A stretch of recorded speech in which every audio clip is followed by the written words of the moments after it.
Знаете, иногда, чтобы понять целую страну, нужно посмотреть, на что-то одно, на какой-то один объект. Например, на тюрьму. Именно на тюрьму. И сегодня мы как раз погружаемся в текст Сапары Иклима. «Две тюрьмы. Литва и Туркменистан». И это, конечно, поразительное исследование. Абсолютно. О том, как одно и то же советское наследие, вот это мрачное здание тюрьмы, может рассказать две совершенно противоположные истории. Да, и что самое поразительное в этом тексте, это ведь отправная точка. Автор показывает, что для многих стран, бывшего СССР, соцлагеря, она была общей. Ага, то есть начинали все с одного и того же. Именно. Та же инфраструктура репрессий. Здания КГБ, следственные изоляторы, вот эти камеры, карцеры. Архитектура страха, скажем так, была типовой. Понятно. Но вот что случилось дальше, после распада Союза, это и есть суть нашего сегодняшнего разбора. Два совершенно разных пути. Да, и мы как раз попробуем разобраться, как так получается, что один и тот же институт превращается либо, как пишет автор, в бизнес памяти. Угу. Либо в бизнес страха. Именно. Давайте начнем с первой модели, с европейской. Автор начинает с Литвы, там бывшее здание КГБ в Вильнюсе, теперь музей. Текст называет это не просто выставкой, а политическим актом освобождения. Да. Что это значит на практике? Это просто табличку на входе сменили или что-то более глубокое? Но в этом-то и вся суть. Это гораздо глубже. То есть политический акт освобождения – это когда государство официально говорит, оно признает, то, что происходило в этих стенах, было преступлением. И мы, как общество, больше никогда этого не допустим. Ага. Вот это превращение инструмента страха в инструмент просвещения — это, по сути, выработка такого иммунитета. Иммунитета к прошлому. Именно. Текст описывает, как в тех же камерах, где раньше ломали людей, сегодня проходят школьные экскурсии. Да, это сильно. Открыты архивы КГБ, проводятся выставки.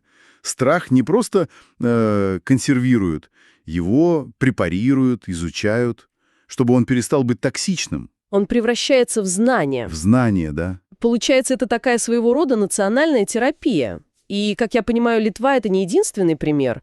В тексте же и Латвия упоминается с ее музеем оккупации. Да, в Риге, который стал одним из самых посещаемых в стране. Вот, значит, на это есть общественный запрос. Люди действительно хотят это видеть. Безусловно. Это показывает, что общество к этому разговору готово.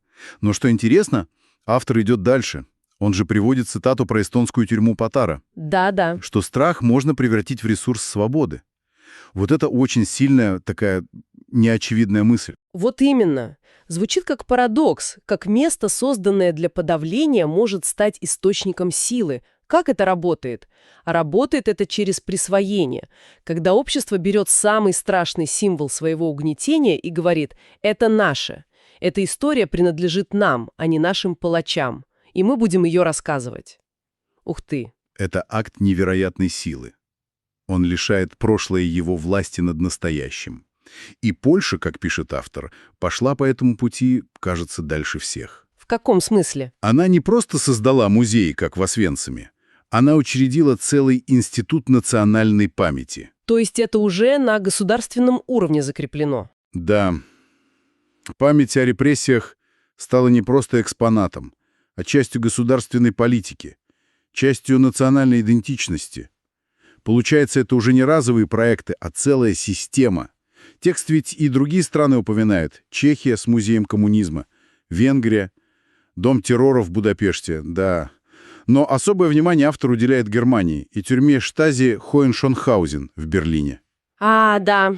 Там, где экскурсии ведут бывшие заключенные. Вот. И это ведь меняет все. Одно дело читать сухой текст на стене, и совсем другое — слышать историю от человека, который здесь сидел. Конечно. Именно в этом и заключается ключевой момент. Это превращает историю из какой-то абстракции в личную трагедию, в живой опыт. Человек как бы возвращает себе контроль. Точно. Когда бывший заключенный ведет экскурсию по своей камере, он больше не жертва этого места, он его толкователь.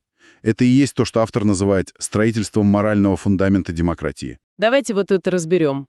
Моральный фундамент демократии звучит очень красиво, но что это на практике? А на практике это значит, что государство открыто говорит: мы как нация совершали эти преступления против своих граждан, и мы никогда не хотим это повторить. Так создается новый общественный договор. Понятно. В котором прописано, власть больше не будет всесильной и бесконтрольной. Гражданин получает гарантии. А живые свидетельства в этих музеях — это и есть та самая прививка от тоталитаризма. И это и есть переход, о котором говорит автор. Да, от цивилизации подданных, которые боятся и молчат, к цивилизации собственников, которые распоряжаются своим прошлым, изучают его, делают выводы. И вот эта модель превращения травмы в урок кажется такой, логичной, такой здоровой, что заставляет задуматься, а что происходит, если пойти по совершенно другому пути. И тут автор переносит нас в Туркменистан. Да, и картина, которую он рисует, это просто антиутопия. Тюрьма там осталась тюрьмой, только, кажется, стало еще страшнее. Именно так. Автор описывает это как страну, застрявшую в прошлом. Он приводит просто, шокирующие данные. Про количество заключенных? Да. За 30 лет, представьте, с 95 по 2025 через тюремную систему прошла огромная часть мужского населения.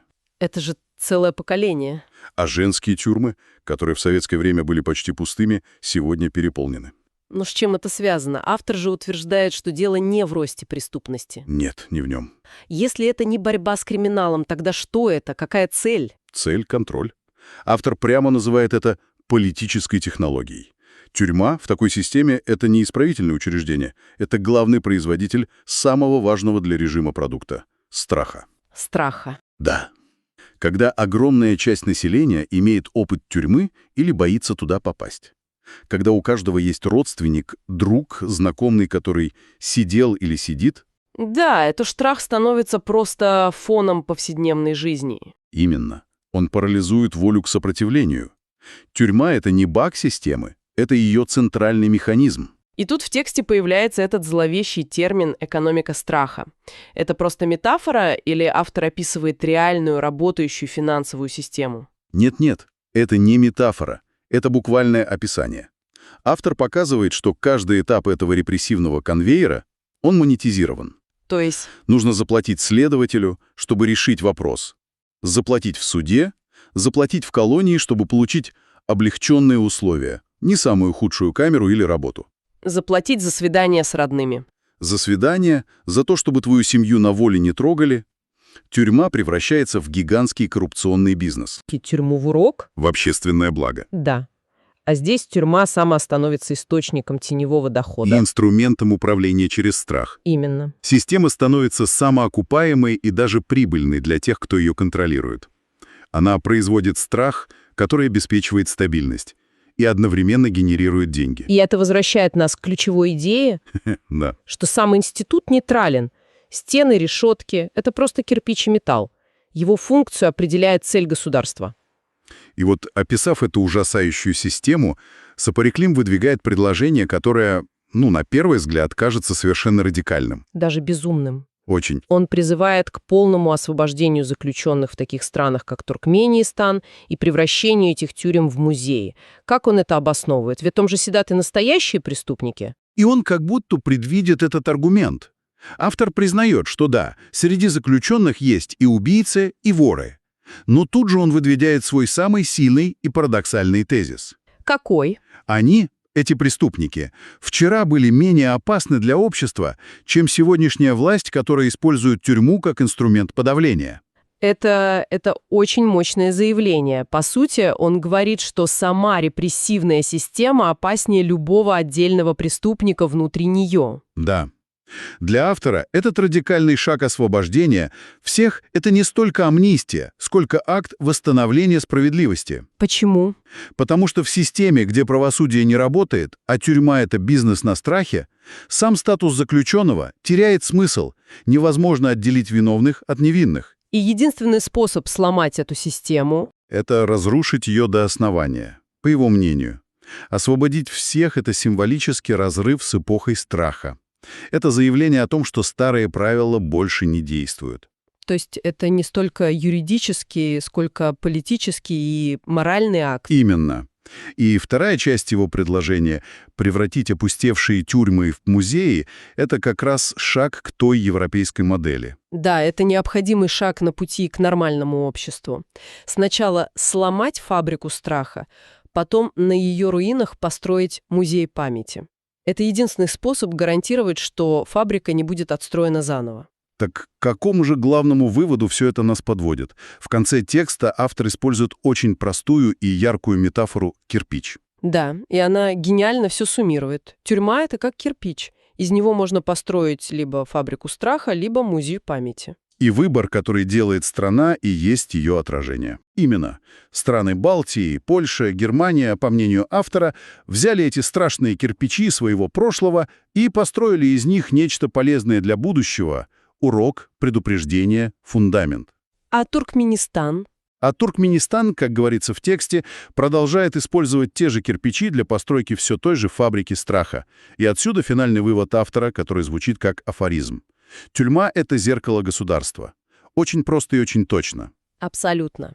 В странах Центральной Европы это зеркало отражает свободу, то есть способность общества смотреть на свое самое темное прошлое без страха, делать выводы. А в Туркменистане оно отражает страх и произвол.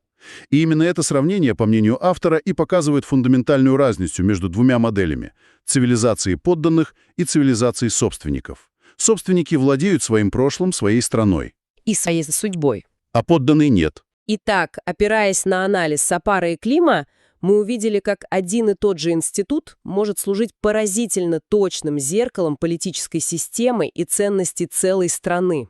Мы проследили два совершенно разных пути. Один — это превращение мест травмы в пространство памяти, где прошлое служит уроком для будущего. А другой — консервация этих мест в качестве действующих инструментов страха и тотального контроля. В итоге источник противопоставляет государства, которые, можно сказать, владеют своим трудным прошлым, Угу. и государства, которые используют трудное настоящее для управления своими гражданами. И знаете, этот анализ, он заставляет задуматься. Если тюрьма — это такое точное и, безжалостное зеркало ключевых ценностей общества, то какие еще повседневные институты могут служить таким же зеркалом? Что отражают наши школы, почтовые отделения или пограничные пункты, если присмотреться к ним также внимательно? Да. Какую историю рассказывают их кирпичи?